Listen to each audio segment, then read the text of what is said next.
நாமத்துக்கு அன்பான தோத்திரங்களை நான் சொல்லிக் கொடுக்கிறேன். இயேசுவின் பாடுகளிலே அவர் அனுபவித்த தனிமை மிக கொடிய பாடுகளாக இருந்தது. தேவகுமாரன், நீதிமான், ஆனால் வாழ்க்கையில் அவர் சந்தித்த தனிமை என்பது ஒரு பெரிய பாடாக அவருக்கு இருந்தது. ஆண்டவர் அனுபவித்த தனிமை, இந்த பாடுகள், இது எதை காட்டுறது என்று நாம் சற்று யோசித்து பார்க்கணும். நீதிமானாகிய இயேசு கிறிஸ்து இவ்வளவு தனிமை அனுபவித்தார். இன்றைக்கு நம்ம எந்த மாதிரி ஒரு பாடுகளை, எந்த மாதிரி ஒரு தனிமையை இந்த உலகத்தில் அனுபவிக்கிறோம்? இந்த உலகம் பொல்லாங்கானுக்குள் கிடக்கிறது. ஆகவே இந்த பொல்லாத உலகத்திலே நேர்மையாளர்கள் அனைவரும் ரொம்ப தனியாக கடந்து பாடுபடுவாங்கங்கிறது இயேசுடைய வாழ்க்கையிலிருந்து என்னுடைய கருத்தாக நான் முதலாவது உங்களுக்கு சொல்லிக் கொடுக்கிறேன். மிஷினரிகளெல்லாம் ரொம்ப தனிமையை அனுபவிச்சிருக்கிறார்.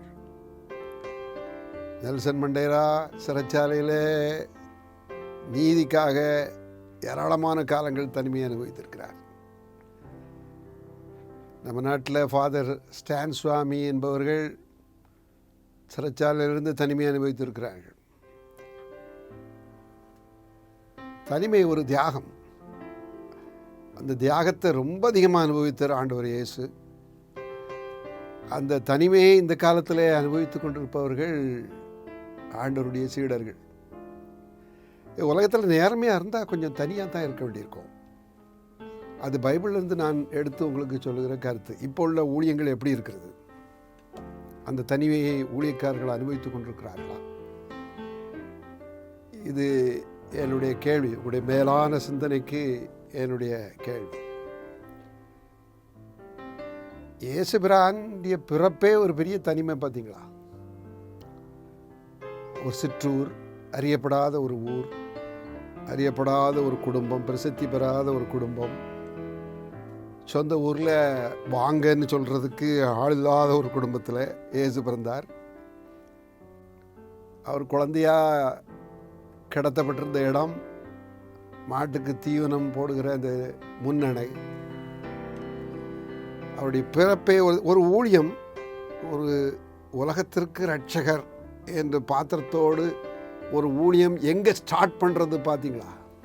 எவ்வளோ தனிமையில் அது ஸ்டார்ட் ஆகி வருது, ஆரம்பமாகி வருது, முளைச்சி வருது என்பதை நாம் சற்று சிந்தித்து பார்க்கணும். என்னுடைய ஊழியம் தனித்துவம் வாய்ந்தது என்பதில் ஆண்டவர் ரொம்ப உறுதியாக இருந்ததை நம்ம பைபிளில் அந்த சோதனையில் வாசிக்கிறோம். பிரித்தெடுக்கப்பட்ட ஒரு வாழ்வு, உலகத்தினின்று பிரித்தெடுக்கப்பட்ட ஒரு வாழ்வு, நேர்மையாக வாழ்கிறது, உண்மையை பேசி வாழ்கிறது. இவர்கள் இப்படி நம்ம நினைக்கும் போது இந்த உலகத்தை விட்டு ரொம்ப தனிமையாக தான் வாழ வேண்டியிருக்கு. அந்த கொடிய தனிமை என்னும் அனுபவத்தை நாம் பெற வேண்டியிருக்கிறது. சாசு இயேசுவை சோதித்ததில் அதனுடைய மொத்த சாரம் என்னென்னா, நீர் காம்ப்ரமைஸ் பண்ணும். ஒரு பெரிய கூட்டம் உங்களுக்கு வரும், நீர் காம்ப்ரமைஸ் பண்ணும், உங்களை எல்லோரும் புகழ்வார்கள். இதுதான் பிசாசு இயேசுவை சோதித்தது. ஆண்டவர் வேண்டான்னு சொல்லிட்டார். வார்த்தைக்கு கீழ்ப்படிவது முக்கியம் என்பது இயேசுவின் கருத்து. தேவனுடைய வார்த்தைக்கு கீழ்ப்படிவது முக்கியம், உலகத்தோடு ஒட்டி போகிறதில்ல. தேவனுடைய வார்த்தைக்கு கீழ்ப்படிவது ரொம்ப முக்கியம் என்ற அந்த நிலைமையை, அந்த ஸ்டாண்டை இயேசு எடுக்கிறதை நம்ம பார்க்கிறோம். மக்களுக்கு பிடித்தது, மக்கள் பாராட்டுவது, இப்படி இல்லாமல் என் கொள்கைகளை ஏற்றுக்கொள்கிறவர்கள் என்னை பின்பற்றட்டும். அதில் இயேசு ரொம்ப உறுதியாக இருந்ததாக நம்ம வாசிக்கிறோம். நம்ம எப்படி இருக்கோம்? நம்முடைய ஊழியங்கள் எப்படி இருக்கிறது?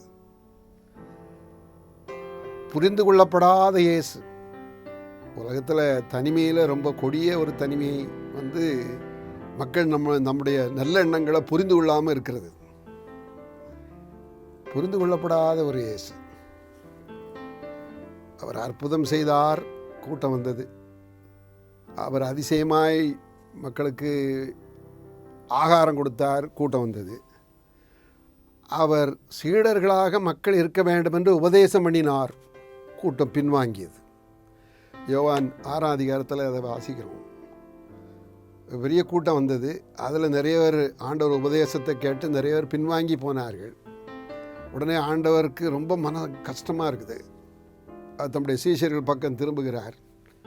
திரும்பி சீஷர்களை பார்த்து கேட்குறார், நீங்களும் போய்விட மனதாக இருக்கிறீர்களோ? இந்த வசனத்தை வாசித்து நான் மனமுருகாமல் போனதில்லை. எனக்கு அப்படியே கண்ணீர் வந்துடும் இந்த வசனத்தை வாசித்தோன்னே. நீங்களும் போய்விட மனதாக இருக்கிறீர்களோ என்று சீஷர்களை பார்த்து கேட்கிறார். அற்புதத்தை தேடி ஆட்கள் வராங்க, சரி. சாப்பாட்டுக்காக ஆட்கள் வந்தாங்க, அப்படி இயேசுவே சொல்லுகிறார், நீங்கள் ஆகாரம் புசித்ததுனாலே என்னை பின்பற்றி வந்திருக்கிறீர்கள் என்றார். இயேசுவே சொல்லுகிறார். ஆனால் அவர் விரும்பினது என்ன? அவருடைய உபதேசத்தை மக்களை ஏற்றுக்கொள்ள வேண்டும் என்று. அதுக்கு ஆள் இல்லை. அதில் ஆண்டவர் ரொம்ப மனசு கஷ்டப்பட்டார். அந்த தனிமையை அவர் அனுபவித்தார். அவர் தேவகுமாரன், தேவனால் அனுப்பப்பட்டவர். ஆனால் உலகத்தில் மக்கள் அவரை பார்த்து சொன்னாங்க, நீ பிசாசு பிடித்தவன், பிசாசுகளின் தலைவனை கொண்டு அற்புதங்களை செய்கிறவன், போஜன பிரியன் என்றெல்லாம் மக்கள் அவரை புரிந்து கொள்ளாமல் வித்தியாசமாக பேச ஆரம்பித்த போது அவர் மனம் எவ்வளவு வலித்திருக்கும். இவ்வளவு ஏன் அவருடைய சொந்த குடும்பத்தார் ஒரு முறை அவரை தேடி வந்தாங்க. எல்லாரும் ஆண்டவரை, நம்முடைய இயேசுவை வித்தியாசமாக தப்பாக பேசுகிறாங்களே, நம்ம அவரை வீட்டுக்கு கூட்டிகிட்டு போயிடுவோம் என்று சொல்லி அவர் சகோதரர்கள் தாயெல்லாம் வந்தாங்களாம். வீட்டுக்கு கூட்டிகிட்டு போயிடுவோம். அப்போ அவங்க குடும்பத்தார் கூட அவருடைய ஊழியத்தையும் அவருடைய போதனைகளையும் அவர் எதுக்கு இந்த உலகத்தில் வந்தார், எந்த மாதிரி ஒரு கூட்டத்தை ஐக்கியத்தை உருவாக்குவதற்கு வந்தாருங்கிறத அவருடைய குடும்பத்தார் கூட சரியாக புரிந்து கொள்ள முடியல. அந்த தனிமையை அவர் அனுபவித்தார். கூடவே இருந்த பேதுரு, இயேசு ஜீவனுள்ள தேவனுடைய குமாரன் கிறிஸ்து, அது ஓகே. ஆனால் இயேசு சிலுவையில் அறையப்பட வேண்டும் என்று சொன்ன உடனே அது ஓகே இல்லை அவனுக்கு. அவன் நீர் அப்படி பேசக்கூடாதுன்னு சொல்கிறான். அப்போ தான் பேதுருவை பார்த்து இயேசு பிரான் சொல்கிறார், அப்பாலே போ சாத்தானே, நீ தேவனுக்கு ஏற்ற விலை சிந்தியாமல் மனுஷருக்கு ஏற்ற விலை சிந்திக்கிறாய். எப்போதும் ஆசீர்வாதம், பணம், இப்படியே சிந்திக்கிறாய். தியாகம் என்பது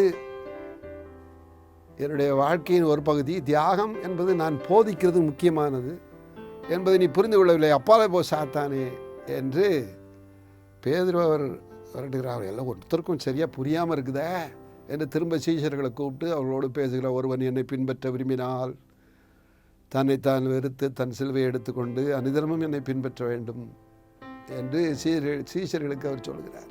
பொதுவாக ஏசாமிட்ட மக்கள் வரும்போது எங்களுக்கு என்ன கிடைக்கும் என்று வந்திருக்கிறதாக தெரிகிறது. இன்றைக்கும் கிறிஸ்தவ கூட்டங்களில் மக்கள் வருவது சீஷர்களாக வேண்டும், உபதேசங்களை கேட்டு இயேசு கிறிஸ்துவின் போதனைகளை கேட்டு சீஷர்களாக வேண்டும் என்று அல்ல. அற்புதங்கள் வேணும், சரி, ஆண்டவர் செய்கிறார். ஓரளவுக்கு மனுஷன் சாப்பிட்றதுக்கு பணம் வேணும், ஆண்டவர் செய்கிறார். ஆனால் அதுவல்ல முடிவான நோக்கம். எங்களுக்கு என்ன கிடைக்கும் என்ற சிந்தனை இன்றைக்கு ஊழியக்காரர்களுக்கே இருப்பதாக தெரிகிறது அல்லவா? அந்த விஷயத்தில் இயேசு ரொம்ப தனிமையை அனுபவித்தார். இன்னும் ஆண்டவர் எந்த விதத்தில் தனிமையை அனுபவித்தார் என்றால், பகைவர்கள் துரோகிகள் மத்தியிலே இயேசு இருந்தார், துணைக்கு ஆள் இல்லாமல். கெத்செமனையிலே பிரதான ஆசாரியருடைய சேவகர்கள் வந்தபோது அவர் சீஷர்களெல்லாம் ஓட்டம் பிடிச்சிட்டாங்க, ஓடிட்டாங்க. பிரதான ஆசாரியருடைய அரண்மனையில் இயேசு கட்டப்பட்டு தனியே நிற்கும்போது கூட யாரும் இல்லை. அதில் கூடியிருந்தவர்கள் எல்லாரும் அவர் மேல் பொய்யாய் குற்றஞ்சாட்டுகிறக்கு முயற்சி பண்ணுகிறார். தேடுறாங்க, என்ன தப்பு பண்ணானா ஏதாவது சொல்லி இவனை சிலுவையில் அரைஞ்சிடணும்னு தேடி அலையிறாங்க. அந்த கூட்டத்தில் இவங்க யாரும் சீஷர்கள் யாரும் இல்லை. ரொம்ப தனிமையை அனுபவித்தார். முள்முடி சூட்டப்பட்டார். முகத்திலே துப்பப்பட்டார். ஏரோது அரண்மனையில் மினுக்கான ஆடைகளை அவருக்கு உடுத்தி ராஜா ராஜா என்று சொல்லி அவரை அவமானப்படுத்த முதலாளித்துவ வர்க்கம், அதிகார வர்க்கம் ஒரு நீதிமான் பெரிய தலைவராய் எழும்பும்போது அந்த நீதிமானுக்கு இவர்கள் செய்யக்கூடிய பரிசு இதுதான், இவங்க கொடுக்கக்கூடிய பரிசு. முள்முடி, கிரீடம் வைக்க வேண்டிய ஒரு ஆள் முள்முடி சூட்டப்பட்டார். புகழப்பட வேண்டிய ஒரு ஆள் நீதிமான் முகத்தில் துப்பப்பட்டார். இது உலகம் கொடுக்கக்கூடிய நீதிமான்களுக்கு கொடுக்கக்கூடிய பரிசு. இப்படி ஏதாவது ஒன்றும் நம்ம வாங்கியிருக்கோமா? நம்ம யோசித்து பார்க்க வேண்டியிருக்கு. இயேசுவை முன்னிறுத்தி நம்ம இதெல்லாம் இப்படி ஏதாவது ஒரு சம்பவம் நமக்கு நடந்திருக்கிறதா? வேதனையில் தனிமை, அவருக்கு சரீர வேதனை, மன வேதனை, இத்தனைக்கு மத்தியிலும் அவர் ரொம்ப தனிமையை அனுபவித்தார். கூட யாரும் இல்லை, யாரும் நெருங்க முடியாத ஒரு சிலுவையில் அவர் தொங்கினார். இந்த நேரத்தில் இவருக்கு நம்ம சப்போர்ட் பண்ணால் நம்மளையும் பிடிச்சி சிலுவையில் அரைஞ்சிருவாங்க ரோமர்கள் என்று பயந்து எல்லாரும் ஒதுங்கி விட்டார். கஷ்டம் வந்தது, நேர்மையாக நடந்ததற்கென்று ஒரு கஷ்டம் வந்தது இயேசுக்கு. ஆனால் எல்லாரும் அப்படியே ஒதுங்கிட்டாங்க. இது உலகத்தில் உங்களுக்கு எனக்கும் நடக்கும். கூட்டம் வருகிறதே என்று சந்தோஷப்படாதீர்கள் ஊழியர்களே. அன்போடு உங்களுக்கு நான் புத்தியாய் சொல்லுகிறேன், உங்களுடைய சிந்தனைக்கு நான் சொல்லுகிறேன், உங்களுடைய மேலான சிந்தனைக்கு. கூட்டம் வருகிறது என்று சந்தோஷப்படாதீர்கள். உயிர்த்தெழுதலுக்கு பாத்திரவான்களாய் நீங்கள் இருக்க வேண்டும் என்பதிலே நீங்கள் உறுதியாயிருங்கள். இந்த உலகம் சதமல்ல, இம்மைக்காக மாத்திரம் நம்ம வாழ முடியாது. உயிர்த்தெழுதலுக்கு பாத்திரமாயிருந்து இந்த உலகத்திலே நீதியும் நேர்மையும் உண்மையுமாய் நாம் நடந்து தனிமை என்னும் தியாகத்தை நம்ம கொடுக்கலன்னா நம்ம சரியான திசையில் போயிட்டுருக்கோமாங்கிறத நம்ம யோசித்து பார்க்கணும். இயேசுடைய வாழ்க்கை வரலாற்றை படித்து பார்க்கும்போது பரிசுத்தவான்கள், வேறு பிரிக்கப்பட்டவர்கள், நீதிமான்கள், சீடர்களாக இருக்கிறவர்கள் அனுபவிக்கக்கூடிய தனிமைகள் உலகத்தில் உண்டு. அதை நம்ம அனுபவிச்சுட்ருக்குறோமா? ரொம்ப கடினமான ஒரு உபதேசம்தான் நான் சொல்கிறதும். ஆனால் ஏசாமுடைய வாழ்க்கையிலிருந்து உங்களுக்கு உங்களுடைய மேலான சிந்தனைக்கு, ஊழியர்களே, கிறிஸ்தவர்களே, சீடர்களே, உங்களுடைய மேலான சிந்தனைக்கு இந்த கருத்துக்களை வைக்கிறேன். ஆவியானவர் உயிர்த்தலுக்கு பாத்திரவான்களாய் நம்மை நடத்துவாராக. நேர்மையாயிருங்கள், உண்மையாயிருங்கள். பைபிளை எல்லா பக்கத்தையும் புரட்டி பிரசங்கம் பண்ணுங்கள். சீடர்களை உருவாக்குங்கள். கர்த்தர் உங்களோடு இருப்பாராக.